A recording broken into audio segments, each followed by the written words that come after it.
So basically, if you ask a lot of clubs, so they want a guy that has played 20, 25 games last season, that's never injured, that is good for his position, covers the basics, but has also some superpower, and he's gonna be cheap. I'm like, you're looking for something that doesn't exist.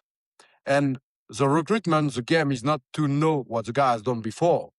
The game is to have that mindset for recruitment to say, okay, this guy, what he's done before, is important, but how do I see him in my club next season, or the 2 or 3 next seasons?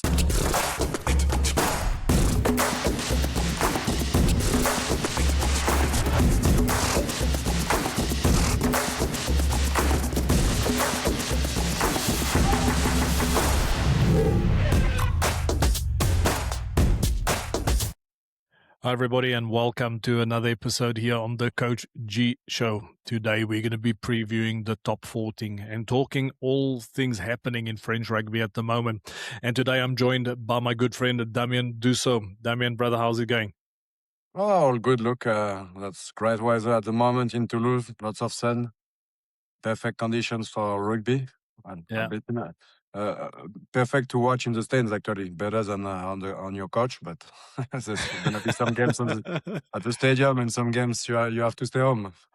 Oh, man, yeah, I totally agree. The weather's brilliant. You know, everybody's out on their bikes. People are walking. And, you know, unfortunately, I recently broke my alcohol pact. You know, so since I've been back from South Africa, I've been doing like a 10 to 20 day pact, and it just kept on going. And I just had to. The sun was out, Côte de Provence, had a few glasses, but I can tell you this, the next day I felt it, you know, and now I'm back. No alcohol for me, but we'll see how the weekend goes, you know, with all the rugby going on and everything happening. Damien, it's great to have you back, and always I just say thanks for always jumping on our pods, you know, and we're getting some great feedback from everybody watching the podcast and listening to the podcast on the Coach G Show. And even though you're French, people really like you. So that's brilliant. That's awesome. Okay. All right, Damien, there's lots to talk about. And I think let's open it up. Let's start off. There's lots happening in top 14. Let's start with Toulouse. They had a tough loss against Bordeaux in the quarterfinal of the Champions Cup. And, you know, they were very hard on themselves. And also what we saw in the media, the players took it really hard, the staff as well. They can, like we say in French, they're vraiment marqué par la défaite. So that means you can really see they've been marked by the defeat. So tell me, what's your point of view in terms of Toulouse coming back against the big derby against Castres? Well, I think I was expecting them to bounce back anyway. Like Toulouse remained Toulouse at the end of the day. Like obviously they lost the game. It was a huge game, lots of intensity against Bordeaux, but you've got to see that Toulouse got like 60, 70 top players. So I think they managed really well because they came back and they went to win against Castres. Maybe at the end of the season, that will give them an advantage to have played less than Bordeaux, as an example, and to have more freshness to play the playoffs. But I was expecting them. Obviously, it's hard, but I was expecting them to bounce back because they have so much depth. I think we're talking about guys like great champions. Obviously, we're always talking about the same, but I think the guy that is really the good image of that is Ramos, that is a real winner. Like, so that's about the mindset. That's actually interesting to know. I would be curious to know what happened in the meeting after the game, what's been said about how do we bounce back and how you manage to go from like sort of failure to go back to success again, to go back to work. You probably experienced that as a player and as a coach, G. It's hard to assume like you failed and you have to go back again, but that shows they are true champions. Like that shows that they're still like more than in contention to win the top 14 title at the end of the season. Yeah, because they comfortably at the top at the moment. We'll get to the log in a bit, but and I think what people don't realize, having a pool of about 60 players, you know, and you know if you look at other teams, they maybe if they're lucky, they've got 40, 45, so that's 15 more. So, the French competition is quite tough. It's quite intense, and we're getting now to the back end with 5 games left.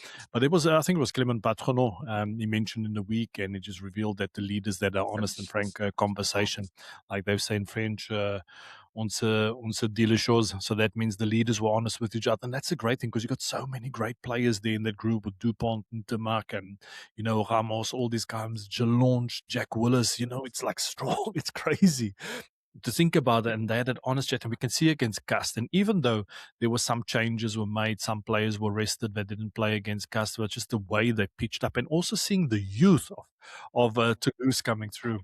There's the fullback, I think it's Rumu. You can maybe just correct me on his name. Brilliant guy. I think he's still. I think he's from Belgium, if I'm not mistaken. Yeah, he's playing for Belgium. But the guy that expected, I'm gonna call him BB. Benjamin Bertrand. I just love seeing it because, listen, this is what I love about rugby. We talk about people trying to take away the scrum from us because it's slowing down the game. But look at this. If the scrum wasn't there, we wouldn't have a player like that. He's unbelievable. He's a big guy. He's 22 years old. And he also has, like you say, a pathway of, like we say in French, atypical, atypique. I think he played in National or something at Blagnac, if I'm not mistaken. You will correct me on that. And then he got opportunity to lose. And in these guys, and why I want to talk about him is that because, wait, I'm going to get carried away with him. Maybe just give your thoughts on him in terms of what you saw this weekend in the game when he came on. Quick one. Before we get into it, I'm proud to welcome USN as a sponsor of the podcast. USN is a global leader in sports nutrition, and I've trusted their products since my playing days. And now we're reconnecting in this new chapter. Their message is simple. Find your greatness, because champions don't leave performance to chance. They fuel it. Big thanks to USN for backing the show. Now let's get stuck into today's episode. Well, just not in particular him, but last weekend I actually went to Stade Toulousain to watch the Espoir team playing. So they're under 23, so they did beat Toulon by almost 80 points. Wow. But that wasn't like Toulon didn't have their full team and everything. But what I mean is, when you look at the game, and first you've got the pros, where a lot of the pro players were at the game, the staff as well. So the staff of the Espoirs is part of the staff of the pros. You had players like there was Thomas Lacombe played in that Espoir game. So I mean, when you look at that, well, the team of Toulouse, the Espoir team was like incredible, honestly. Well, winning that type of game by 80 points is obviously incredible, but that shows the depth they have. Like there are players, obviously the public hasn't heard of yet, that are gonna go through. And I mean, that's probably the big force of Toulouse. Like you think, okay, maybe this is the end of a cycle, but there's no end of cycle in Toulouse. There are always new players and everything. And you could see, so I was like basically close by the benches of both teams during the game. You can see what the staff, how can I say, the standards they are trying to input, even though they're winning the game, and there were no doubt about the game, like there was no, like, how can I say, no stage in the game where you think Toulon can come back. Even so the guys, the boys of Toulon did fight a lot. You can see they're trying to, how can I say, to look at each detail. They're trying to push the players. I think I mentioned Thomas Lacombe because he's played a lot with the pros already. He's kind of proved himself already with the pro team, but he was there, and you could see a lot was expected from him, and he scored, I think, in the first 5 minutes. And I mean, the guy still gave everything he could. And I think in Toulouse, that thing that's particular, where there's so many players that to play it's hard. That's why they keep on bouncing back. Like, I wouldn't be surprised, guys, like a guy like, say, Benjamin Bertrand, who will play in the playoffs. No, there's a few key things that you just mentioned there. I think, which is very important for everybody listening, is that what's great. This is the thing about clubs. professionals and the academy and the espoirs and stuff. You have the staff of the pro team going to the espoir game, which is the academy team. You got pro players going to the game, which is very important. And even at La Rochelle, you have guys like Greg Aldred and Pierre Bourgarit often come to the game, Georges-Henri Colombe, and a lot of the pro players would come to game to watch, even if it was only for a half, but just being there, that means a lot. But I want to come back to Benjamin Bertrand, because this guy came on a 50th minute. He hasn't played much. I think he played about 10 or 11 games, if I'm not mistaken. Obviously, guys like Roderick Netti and Cyril Bay. And there's also David Heinu, who I must mention has been performing really well recently, bumped into him and had a good chat with him. So people need to know that there's a lot of competition, and it comes down to when your opportunity arrives. And often I see youngsters, they get so frustrated because they're not getting game time, they're not getting the opportunities. That's why it's so important that players, they need to always be ready for that opportunity. When it comes, you need to make the best of, and he did. He scored a try when he came on, getting a pass from Dupont. He had 2 try assists, which was unbelievable. And he just brought so much energy to the Stade Toulousain team. And potentially, we've seen in the news, he might start this weekend. Obviously, teams have not been announced before yet. But Damien, let's maybe get to the top 14 standings. There's a lot happening at the moment. If we look, Stade Toulousain is right there at the top with 76 points. I'll make sure that we share the screen for those of you watching it. All right, so 7 and Pau at 64, Montpellier at 61. In third place, Stade Français at 59 and Bordeaux at 59. Then we got Clermont at 57, Racing at 55 in 7th position, and then La Rochelle combined with Toulon 8th and 9th at 50 points. So that's quite an interesting one this weekend. Lots at stake, 5 games left. What's your thoughts, Damien? Well, it's still very tight, even so, first it's tight for the top 6, probably even for the top 2, right? Like Toulouse is kind of already far and will most probably finish in the top 2. But it's tight for the top 6, especially I'd say between everybody actually, because there's only 6 points between Montpellier and Racing. That is Montpellier that is 3rd, and Racing that is 7th in the log. And there's also obviously sort of different competitions in the competition, meaning you fight for top 6, you fight for top 2, you can fight also for top 4 to receive the barrage game. And you can also fight for top 8, obviously, because the first 8 teams in the log at the end of the season will play the Champions Cup next season. Yeah. So that is also that means like everybody thinks it's finished. I'll give you that example. Lyon is only 44 points, but La Rochelle, first team in the top 8, is 50. So it's only 6 points and 5 games to be played. So meaning there's still 25 points to gain at maximum. So a lot can still change. So I guess everybody's kind of still involved besides the 2 teams at the bottom, obviously.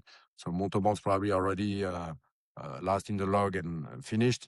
And Perpignan is most likely to play the access game against the loser of the final of Pro D2. But besides that, so each game is going to be important. So if you take this weekend, we're obviously thinking about Stade Français is going to play against Pau. Bordeaux is going to play against Montpellier, Toulouse, Clermont. So those are like the big games at the top of the log. But you have a game like, say, Lyon against Castres. Well, there's a lot at stake because, Castres is only 47 points, Lyon is 44.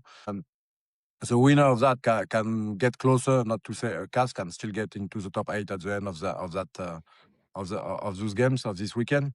But you can go closer to the top 8. So there's competition everywhere. It's top 14. That's probably what makes top 14 being top 14 so intense every weekend. Yeah, I totally agree with you. I'll no disrespect to any of the teams playing in the URC. Is I don't find it that exciting. Maybe it's because I'm not spending enough time watching it. Just because the top 14 is just so inside. Because the type of players that are playing, you got international players, former international players there. If you look at. Even if you look at La Rochelle, even though they got the young team, the likes of the people they got, you got Botia, you got Aldred, you got Oscar Gigoux, Paul Boudillon, and, you got some great Yaya West, some international, Dylan Leeds, it's brilliant. And if you look at Stade Français as well, they got some great players coming through, the Fijian winger, I think Taka Rawa, I don't know, I hope I'm not saying, you will correct me on that, but some great players over there as well. But as you've mentioned, we've got some big matchups, and people that are watching and listening, you need to understand that the French competition, the top 14 is very long. And especially for the teams, we have spoken a bit about this before, that is managing both, that's chasing actually both competitions, which was the case for Toulouse, but I think especially for Bordeaux and Toulon. Toulon, they're not doing so well in the championship, but they're in the semi-final position. So that's a quite interesting one. So that's why we saw Bordeaux lose against La Rochelle. So we need to understand that was a massive turnover. So they had to do that because they got Montpellier and then they got the semi-final against Bath, which is very important. So the turnover is key. And what I want to share here is that you got to manage your squad. Being a French coach is very hard because we see some teams, which was the case of La Rochelle, they had so many injuries. I think it was the quarterfinal against Ulster. I think they had 5 props on the bench. 5 props because they didn't have anyone else. So you got to look at that, which is very important. It's the same with Stade Français as well. They had their big derby against Racing. They sacrificed their derby against Racing because they will be playing Pau, which is interesting. They are second at the log at the moment. I think they only have 9 million euros in their budget for players, where Toulouse has 13.2 million. So that is quite interesting. And I think we need to talk about the financial stakes, Damien. If you can maybe explain to our audience the financial implications of actually being in the Champions Cup for these top 14 teams.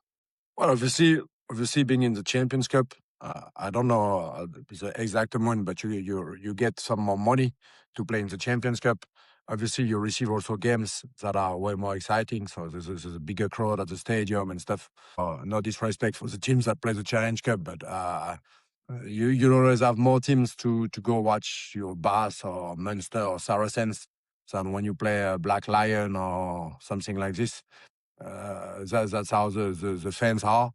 And I mean, also because there's been a lot of talks recently about salary cap, but also because there's been the financial results that have been made public of last season.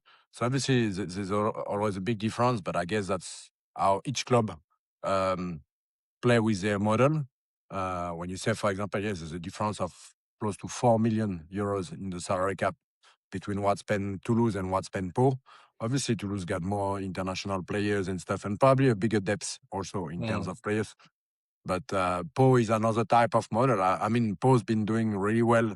I mean, Sebastian Piccheroni coming from France under 20, he's put it a model for now, I think he's been there 4 or 5 seasons. And to form players and probably take more time with certain players. And basically, they almost made, obviously, there are always players that didn't play that much or left or whatever, but most of the players they've signed have been successes. Even so, I've got guys in mind that at the stage you think, okay, the youngsters, what you hear about them is not very positive. They don't get much game time, and then suddenly, boom, they start to play. And 2 months after, they get called up by in a camp for the French national team. So I think Pause is doing really well as well with their formation. Yeah, we just saw as well, one of their coaches been extended to 2029. So they're definitely doing something great there, Damien. But I want to shift the buck a little bit.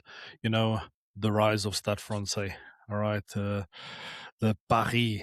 Okay. And I was obviously fortunate enough to spend 4 months in Paris at Stade Français, saying goodbye to the game. So first, I just say thank you to the club that gave me that opportunity. It was unbelievable. And especially to guys like Mornay Stein, Charles McLeod, gave me some Willem Alberts, the Bone Collector. We had some great memories there.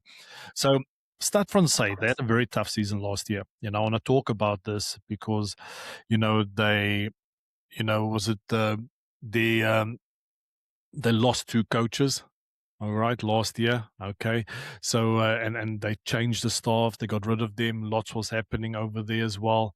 And it was Laurent Labitte, if I'm not mistaken. Yeah. Okay. Yeah. And also now the current manager of Lyon. And what I read recently, and you maybe can, if you can explain this to me. So in the media, they have said that last season was described as la zizanie dans le staff. You know, if you can, and now you can say, and they said now tout est carré. So if you can maybe explain to our audience what does those two phrases mean. Well, I assume like La Zizanie, what they mean is that it was so disorganized and everybody wanted to do their own thing. And tout est carré means everything is now organized and in a shared common frame. I guess what changed at Stade Français is obviously that, and it's hard. Like obviously you're coaching G, so you know about that. It's hard to put together staff that shares the same philosophy, the same values, the same way of working. Like in a staff, everybody's got their opinion because everybody's got their own as coach sometimes, most of the time as players as well. So it's very hard to put a staff together. And the thing is, in most of the clubs, and same a bit with Stade Français, I assume, in the past, so they don't recruit the whole staff together. So there's one guy is off contract or has been sacked, so he's being replaced, but he has to work with guys that were working with somebody else before. Yeah. So it's hard to put a team together because everybody wants to have their own say. Each coach has his own beliefs, and it's normal. I mean, you spend 24 hours a day to think about, okay, how can I make my team better? And say if you're a line-out coach or a scrum coach or a kicking coach or whatever, you work for your own department of the game, and you've got a manager that's got to put everything together. It's hard. I mean, that's probably where, if you look at the teams at the moment that are succeeding, Toulouse, but Toulouse, everybody knows the story of the staff that are ex-players and most of the guys, so they share in between. So the same, so the assistant coaches of the pros, so assistant forwards coach and everything, are also with the esport team, so which is a big help to transition the players. If you look at their staff, I mean, they put the staff together over the years, and now that has a kind of a long history together. But if you look also, Montpellier, they put Johan Codulo, but Johan Codulo has been the academy director, meaning firstly, he knows all of the players that are coming through because he's had them before. I believe actually it's harder and harder probably for the coaches to manage the younger players because of the difference in between how you manage different generations. And I believe that coaching in the esports before coaching with the pros is probably very helpful. Also because first it's humbling, it's learning, but also you get to understand how those young guys are how can I say, are considering the game, how they work, how they react to different situations. So that's a big thing. And on another note, I think to come back to the original question about Stade Français staff, what's interesting is they've got guys coming from different backgrounds. So I think giving different type of how can I say, the different experiences all together seem to work. I mean, obviously you've got guys like Paul Gustard, so played in England. He's coached in England. He's coached in Italy, I think, as well. Before Stade Français, you've got a guy like Morgan Parra, or that has a very different background. That is still a young coach.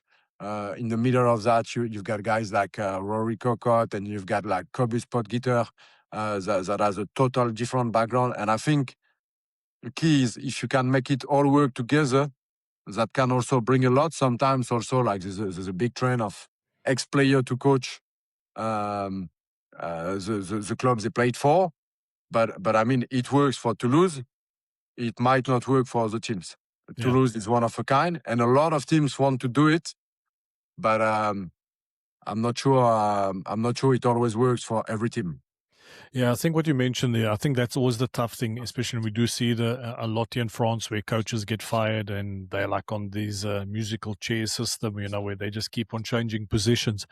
And it's true. If you don't select your own staff, that stuff you often come there. There's been an SNC coach that has been there for 10 years, or a doctor that's been there for 15 years, or so it's not your staff, and it's a tricky one because there are even some physios that have been in the club for 25 years, and they got loads of alliances maybe towards the former coach, and that's always a tough one. And that's why I think we need to acknowledge this, what Stade Français has achieved, because Paul Gustard being a foreigner, and we have seen in France, the foreign coaches haven't had a lot of success, Bar, for example, guys like Jonah Keeps that have done really well in the past, and we have also seen with obviously Ronan Agora winning 2 Champions Cup with La Rochelle. But it's so important. If you look at the construction of the staff, they got Rory Cockett, they got Perry Freshwater, and obviously Morgan Parrott. There's a lot of experience there, but then you have Perry Freshwater that played at Perpignan, that has been playing in France for basically almost his whole career, and Rory Cockett as well, that played for the French team. So you got foreign people in the staff, or foreign coaches, that played in France. They understand the culture. They understand how French players work. They understand the dynamic. They understand the competition. And too often we see coaches coming from other countries who are used to different competitions, potentially shorter competitions. They don't understand the dynamic. That's why it's important. Being a top French coach, and when I say a French coach, I mean the coach of a French club, it's not easy. There's a lot of things to manage. And also, we just... I think which is interesting, talking about Poe. Poe, for example, they spent 2.08 million on their total staff. All right, that's intense. But Stade Français spent 4.6. So it just shows you how important it is to invest in your staff. And I think what makes the importance of Poe's performance so significant is with their limited budget in terms of other clubs and staff, that they're doing the right things. But the player I want to talk about is Aaron Grandidier. I hope I'm saying that right. All right. He's got an interesting story in Damien. Do you know anything about him before I share his story with the rest of the audience? Well, I know a bit of his background, not all the details, but I know. So he went to Brive, so he's kind of sent himself some videos to Brive, to go to Brive from England. Then he went basically to the French Sevens, and from France Sevens, obviously winning the Olympic title. Wow. Then he went to Pau, and he's been very successful. Actually, that's prove a point to me. The fact that we need to consider more the players that are involved with our Sevens program in France, because that does generate a lot of great players. Firstly, the conditioning, you need to play Sevens, but also like all the qualities you need to play Sevens are gonna make like some great rugby union players as well. And I know also that he's kind of, I think it's not so long ago because he's still young, but it was kind of a while ago that he sent some videos and stuff to go to Brive. So it's always a tricky one when you ask an agent about that, about like how to do and everything. So I guess he's 1 out of a million. I receive videos and stuff every day through all different channels. But I often say to players, Aaron Grandidier is probably an exception. If you don't get noticed, instead of working on being noticed and or send stuff to be seen, if you're not being seen yet, the problem is somewhere else. So instead of contacting agents, I always say to academy players, don't contact agents. Agents will see you, or even clubs. Instead of spending time on Instagram or LinkedIn to contact people, spend time in the gym, spend time on the pitch, spend time on skill sessions, spend time on recovery time, but spend time on just being a better player. I assume there are always like exceptions, as I said, like Aaron Grandidier, but most of the time the players will see them. Yeah, it's a tough one. I don't 100% agree with you, David. You make a valid point, because the reason for that is, obviously that maybe it's because I'm I'm a bit biased because I've been mentoring a lot of players over the years, and players that I know have the qualities to play at the higher level, but they're just not getting the chance. They are doing the work, they are putting in the effort, they're doing all the extras, but they're not getting seen. And this is why I decided to share the story, because I agree with you. There you're 100% correct. It's the hard work in the gym, your skill training. You need to be obsessed with your craft. That's very important. What I like about Aaron's story is that, he put a video together of himself, a highlights reel, and he shared them. This got him an opportunity. So I agree. This mustn't be your focus. You shouldn't be spending time on LinkedIn and Instagram just messaging coaches and all those stuff. You should be focusing on your craft, but you got to think outside of the box. So if you're a player and you're not being on the radar of top class, and which was the case with him, he wasn't even on the radar of the Premiership teams. He got here at the age of 19. And obviously his grandparents, they live here in France. So there is that French connection. But, at the end of the day, he backed himself and he put himself, and that's hard because sometimes to put yourself out there, put together highlights reel or posting clips. I tell players, post clips of yourself on social media. There's reels, there's carousels, there's loads of other things. You need to think outside of the box. There's always the example of Joe Gray. Back in the day, didn't have social media and all these things. So he created a list of email addresses with his dad, and they emailed all the clubs, send his CV. So you got to also be proactive in that sense as well. You got to reach out. For example, I'm at the moment, Damien, we are looking for a new project for me, something which is going to be great for me. You doing your role as an agent, what you need to do to help me get an opportunity. But I also have to do my due diligence. I also got to reach out to clubs and speak to coaches, all those type of things. But this is a great story. But where it intrigues me, if I may interrupt you in that sense, there's a big difficulty. It's a big difficulty for players, I will tell you, in what you mentioned earlier. And that's a point that is very important. The way clubs are doing recruitment, I'm not talking all the clubs, but in general, clubs, they want to be reassured by something easy. Yeah. Because some guys, so basically you've got the coaches or the head of recruitment or manager or whoever is taking care of the recruitment that's got to go see his president and say, we're going to invest in that guy. Whether it's academy or pro players. I'm going to share a story. I'm not going to name the player, but I'm going to share a story actually this week. A club's telling me, but we're not sure about, because this current season, he hasn't played much. But there are reasons for that. And the manager, he might see it and he might not like it, but it doesn't matter. He says to me, we're not sure about how much the guy, so the guy I'm talking about is a heavy forward. He says, I'm not sure how much he can repeat the different tasks on the pitch. He hasn't answered to my answer. He cannot answer. This guy, I'm not going to say from which country, but it's going to be easy after to find out, but not for the listeners, but for whoever knows. The guy, his job, his real job, he's part of the army in his country. Okay. And I say, you're telling me he cannot repeat tasks. He can weigh more than any other players. But basically, it says, where it goes to your point. So basically, if you ask a lot of clubs, so they want a guy that has played 20, 25 games last season, that's never injured, that is good for his position, covers the basics, but has also some superpower, and he's gonna be cheap. And I'm like, you're looking for something that doesn't exist. And the recruitment, the game is not to know what the guy has done before.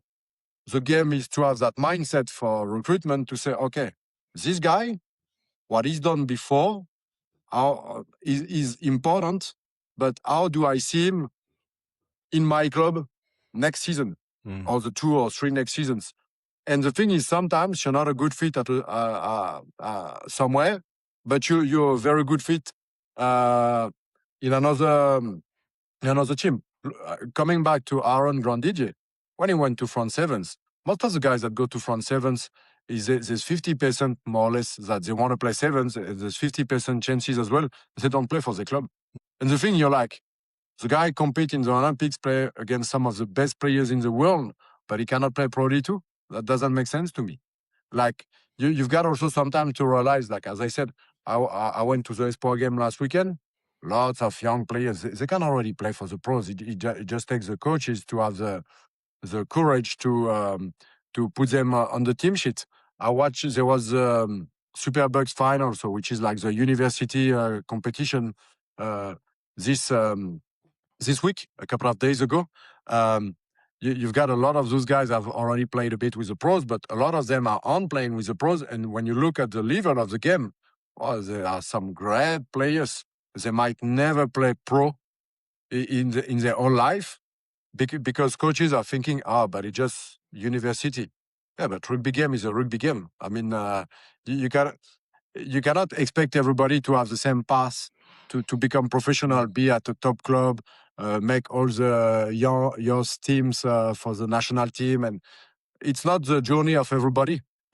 We've got lots of players, even playing for France, that have not that have that path. We talk about Aaron Grandidier. Unfortunately, he got injured last weekend badly. I think Gabin Villiers didn't have that pathway, and he's got a great career. So if you look, I know because we spoke about that as well, but you look at Botia that still extended at age like, I don't know, 36 or 37. Botia doesn't have a normal journey, even for a Fijian player. He's coming from a different background, but he's a great player. And actually, I think for a lot of players, having a different background makes them better players. No, I totally agree with you. You know, it's massive, and that ties in to everything that we're talking about, because, you know, recently, and I do a lot of research. I mean, obviously, I'm trying to be a better coach and better help my players. And, you know, I've recently advised players, you know, instead of just on their off day, you know, just chilling at home, watching Netflix, playing PlayStation. Listen, focus on developing a skill, you know, on something. And if I look at Aaron Grandidier here, for example, he's a self-taught musician. He plays the drum, he plays guitar, piano. That's amazing. So ready to learn that takes massive. He's a great golf player, plays another sport, got a handicap at 11. And he's also quite good at drawing, which I picked up in the media, which he has shared. So I do believe those traits plays a massive role in player development. And I think what stands out from his video, and you're right, Damien, it doesn't mean if you don't go the classic route, you can't make it. But you got to put in the hard work. You got to believe in yourself. You got to back yourself, whichever means is that sometimes it's your performances that will take. And I always tell players, sometimes players get frustrated when they don't get selected. But when they do get the opportunity to play, and especially when they're playing at a lower level, you never know who's watching. And that was something that was shared with Dan van Selje on the podcast as well, who is the director of rugby at Academy Rugby Ireland. And he shared that because you never know who's watching. You never know what's going to happen. And there's another example of Benjamin Bertrand. He also didn't have a classic. Yes, obviously was lucky. He came a bit through the system, but he played at Blagnac in National. And they got an opportunity. He's competing with David Hayne. He's competing with Cyril Bay. He's competing with Broderick Netty. And here he comes, boom, 30 minutes. He has one of his best games I've ever seen him play. And we all know he has talent and he might potential. But now coming to Levani Botia, he has re-signed at La Rochelle. And I love the story, Damien, because firstly, I had the honor and privilege of coaching him at La Rochelle. What a guy. So we see the hard man. We see the man that people fear. Look, he's tough. I still remember the game. I think we might have been together that game at Toulouse back in the day when he played for La Rochelle, when he just started playing a flanker. And I just remember he got the ball, I think it was on his own 40-meter line, and he just ran straight. He didn't sidestep, nothing, and that collision was intense. And like that's why I realized I'm done with the game. I don't have to play anymore. But you mentioned there, you know, what he went through coming from Fiji, and I'm just reading up here. You know, he had to walk 30 kilometers to training, you know, and all those type of things. People have difficult paths, even in South Africa. You know, it's not. I look at these top schools. And sometimes parents don't even realize there's some of the schools taking different taxis. And maybe for our audience listening, when I'm talking about taxis in South Africa, it's not the cabs which you're used to or the Ubers. It's these minibuses filled with loads of people. And you got to travel and you got to find a way to get to training. But and I don't know if it's true. What I read up here from an article, apparently his wife discovered he played rugby, seeing him on TV. You know, that's an interesting story. I don't even know that's true. But it's amazing. He arrived in 2013 in La Rochelle. And I remember there was a stage that his body was broken. And I was like, wow, this is probably going to be tough. And even we as a staff said, wow, it's going to be tough. And there was a lot of discussions back then. What are we going to do with Levani? You know, he's such a great babe, such a role model. You know, he's exemplary in everything that he does. The person he is, the humility, the values he stands for, and especially being that father figure for all the younger Fijian boys in the community. And there's a pillar of strength in the Fijian community here in France as well. And what I like about this, Damien, is that we all thought he would be done. And then you look this season in a La Rochelle team that has been struggling. All of a sudden, he's probably one of their best players. We have the impression he's a younger player. Is there any interesting facts or stories that you can share about Botia that our audience would enjoy? Well, before talking about Botia, I just want to mention something or come back on what you just said before. Yeah. For younger players or for players in general, as you said, like you never know who's watching you. And you need to remember, I like that saying that says, luck is what happens when opportunity meets preparation. And Right. basically, you just need to be prepared. You just keep on working, and somebody's gonna see you. It does remind me one player I've been fortunate to work with years ago because he stopped playing rugby, called Scott Lavala. And Scott Lavala played for America. But Scott was a brilliant person, brilliant in his studies. So he went from USA to university in Ireland, played a sevens tournament, but I mean, nothing professional. And at that tournament, there was a guy that was at the Academy of Stade Français, proposed him to come on a sort of scholarship or whatever. Not even 6 months later, he played for the pros. And I mean, he was just that day ready. And honestly, he had no great qualities to play sevens. I mean, besides the fact he was very physical and very fit, but I mean, he wasn't a very skillful player. He was just a hard worker on the pitch. And the thing is, it was just his day. He's been seen 6 months later, played for the pros, ended up his career. So after he went to the US Army, so he stopped early to go to the US Army, but he ended up his career on winning the title after 14 in 2015. I mean, and he was on the pitch. What I mean, he played. Not he was like a guy part of the squad. This season he played like close to 25 games. That's just an example of when you play, you've got to be ready, and you never know who's watching. So now there's a lot of games, even the youth games that are on YouTube, and sometimes you just have somebody that randomly is at the stadium and maybe he's doing the recruitment for a top club, or maybe he's an agent, or maybe he's somebody that knows somebody, and you just have to keep focused on one thing. Be prepared to perform. What I mean is, yes, we can use videos, we can use a lot of things, but when it comes to game time, you've got to be ready. And coming back to what you said, coming back to Botia, nothing in particular, but that shows something. He's a different kind of player. He's got a different background. And that probably does explain why he can play different positions, why he's got so much heart. And that shows something. Sometimes what is not probably the most obvious becomes also the best option. I mean, Botia arrived as a medical joker, like probably, I think, close to 10 years ago at La Rochelle, where basically they just took a chance on a guy like this with no guarantee. And I mean, maybe at the time it's because they didn't have a choice because of budget, or I don't know. But that created a huge opportunity. But the opportunity wasn't only for Botia, it was also for La Rochelle, because he became a legend of the club, was part of winning seasons and stuff. And I mean, gave more than just like, probably give a lot in terms of, how can I say, of his art and everything, and his spirit to the team and to the team culture at the club.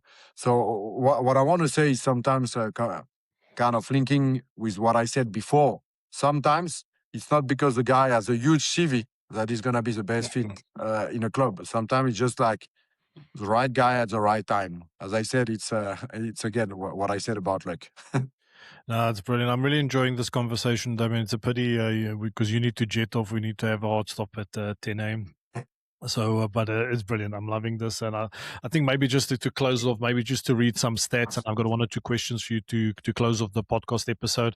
Just maybe some interesting stats, which I drew from an infographic in the Mid-Olympic. And this is from the 2024-25 season, I think. You know, Toulouse spent 2.4 million on coaches, 1.5 million on physios and their SNC staff. So that means 3.9 million total in staff and 13.2 million on players. Stade Français has spent 2.5 million on coaches and then also 2.1 million on their SNC staff and also their physios and their medical staff. So that makes 4.6 million total, the highest in the French top order. Yet they still finished 12th last season. Just an interesting fact. Then you look at Po. 9.8 million on coaches and 1.1 million on physios. And that means 2 million total in the staff. They are second this season. So that's quite interesting. Just shows you that culture is more important than budget. But then you look here at Bayonne, they've only spent 835,000 euros on coaches and only 300,000 on on physios and S&C.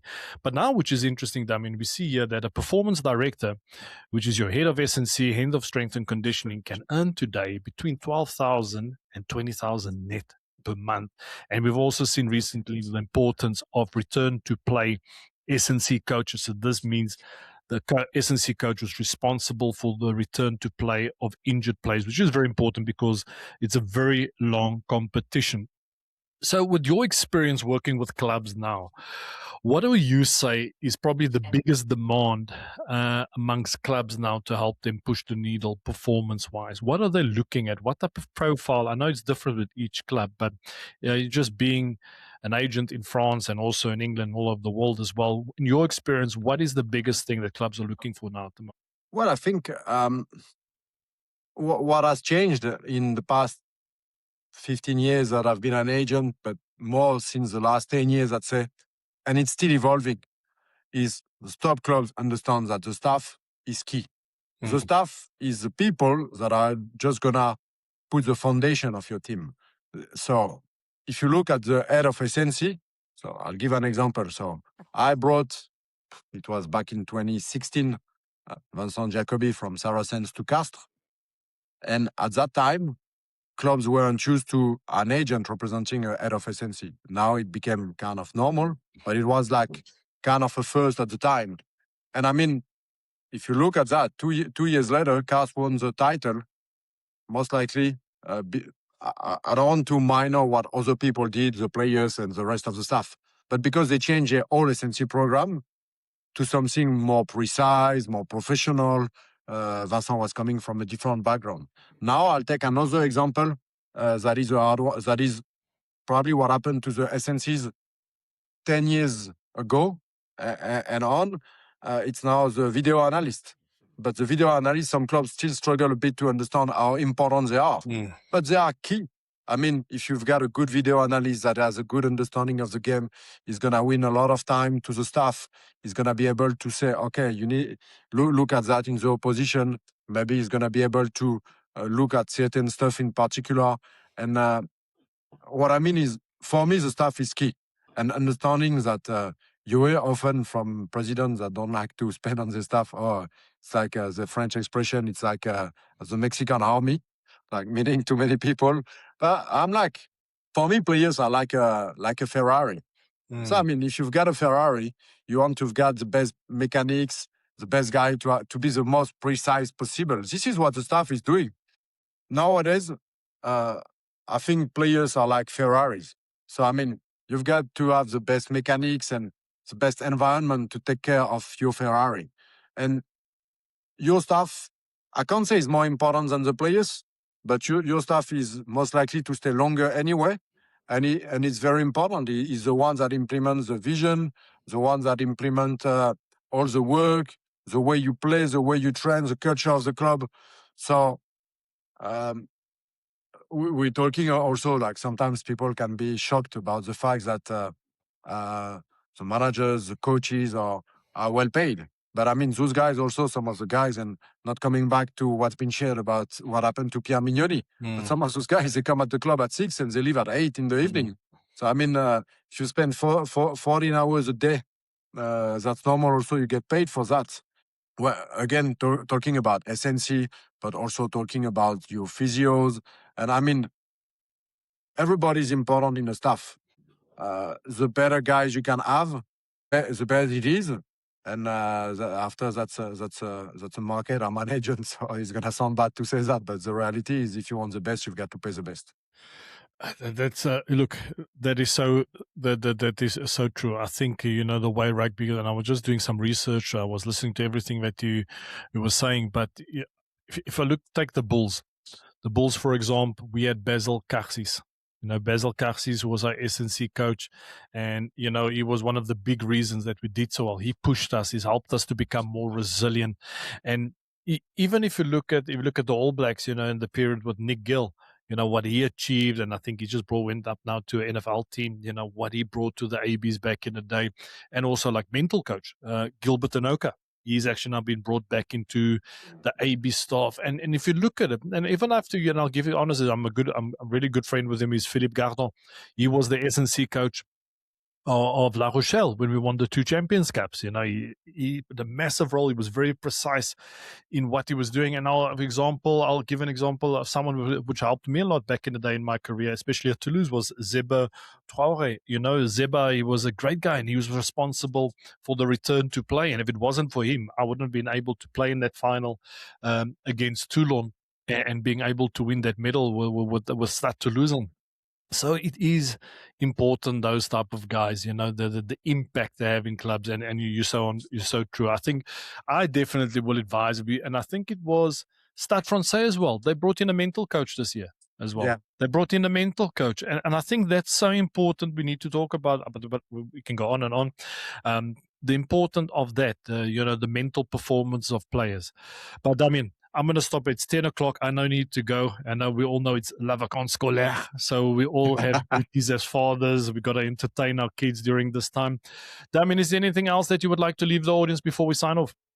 Well, I guess the whole mental side of things is something we can talk in another podcast. That's interesting. Like just the mental side of things is probably the dimension of the game that is the less explored yet, but that is probably the one that has explained the most, the biggest achievements for players and teams. So that's a big change. And you were mentioning, I saw also that Gilbert Enoch is back with the All Blacks, and I'm not surprised. Like, they bring back what worked before. If you read the great book about the secrets of the All Blacks, like all the research they've made, and they were so ahead, like 25, I don't know exactly today, but like 20 years ago, they were already about it and how to bounce back from a loss and everything. Like, it's probably 80% here and 20% talent, physical, rugby.